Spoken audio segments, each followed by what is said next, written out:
بسم اللہ الرحمن الرحیم۔ پیش ہے سورہ بقرہ کی آیات نمبر 254 سے 257 تک کا ترجمہ۔ اے ایمان والو، ہمارے دیے ہوئے رزق میں سے اللہ کی راہ میں اس دن کے آنے سے پہلے خرچ کر لو جس میں نہ کوئی خرید و فروخت ہوگی اور نہ کافروں کے لیے دوستی اور نہ شفاعت ہوگی، اور کافر ہی ظالم ہیں۔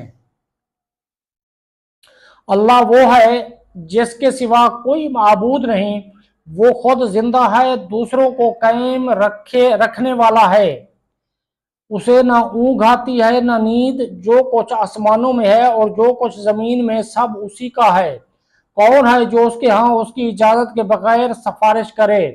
جو جانتا ہے جو کچھ ان کے آگے ہے اور جو کچھ ان کے پیچھے ہے، اور لوگ اس کے علم میں سے اتنا ہی حاصل کر سکتے ہیں جتنا وہ چاہے۔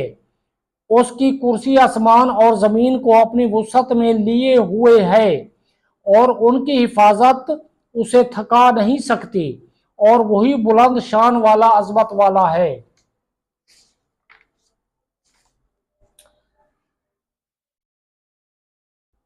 دین میں کوئی زبردستی نہیں، بے شک ہدایت کی راہ گمراہی سے خوب جدا ہو گئی ہے، تو شیطان کو نہ مانے اور اللہ پر ایمان لائے۔ اس نے بڑا مضبوط سہارا تھام لیا جس سہارے کو کبھی کھلنا ہی نہیں، اور اللہ سننے والا جاننے والا ہے۔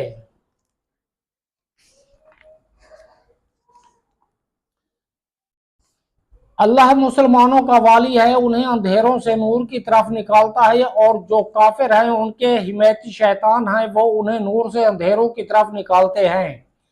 یہی لوگ دوزخ والے ہیں جو ہمیشہ اس میں رہیں گے۔